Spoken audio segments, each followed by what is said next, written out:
Vote చోరీపై power point ప్రెజెంటేషన్లో మాజీ మంత్రి కేటీఆర్ సంచలన ఆరోపణలు చేశారు. తమకు ఎన్నికల సంఘంపై నమ్మకం లేదన్నారు. దొంగ ఓట్లపై ఫిర్యాదు చేసినా పట్టించుకోవడం లేదన్నారు. అవసరమైతే హైకోర్టుకు వెళ్లడానికి కూడా సిద్ధంగా ఉన్నామన్నారు.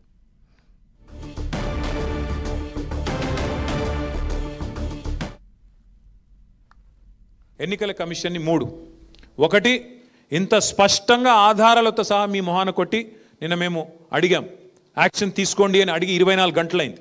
ఇప్పటి వరకు ఉలుకు లేదు, పలుకు లేదు, స్పందన లేదు. ఒక్క కనీసం మాకు ప్రతిస్పందన కూడా ఇవ్వలేదు. ఏం చేస్తామో కూడా చెప్పలేదు. దొంగ ఓట్లన్నీ తీసేయండి, ఇది తప్పు. అభ్యర్థి సొంత తమ్ముడికే 3 ఓట్లుంటే ఇదేమెన్నిక? రెండవది మేము అడుగుతున్నాం, థరోగా ఇన్వెస్టిగేషన్ చేయండి అని అడిగాం. ఇప్పటిదాకా స్పందన లేదు. నాకైతే ఎలక్షన్ కమిషన్ మీద నమ్మకం లేదు. ఎందుకంటే వాళ్ళు బీజేపీతో కొల్లుడై, కాంగ్రెస్తో ఎక్కడ అధికారంలో ఉంటే వాళ్ళతో కొల్లుడై పనిచేసే సంస్థ.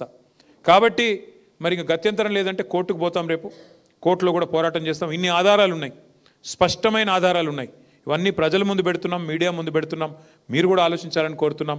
ఎన్నికల కమిషన్ ఇప్పటికైనా స్పందించాలని కోరుతున్నాం. ఎన్నికల కమిషన్ ఇప్పటికైనా మేల్కొనాలి. Chief election commissioner should respond. This is a serious issue, a grave offense. Your credibility is under question.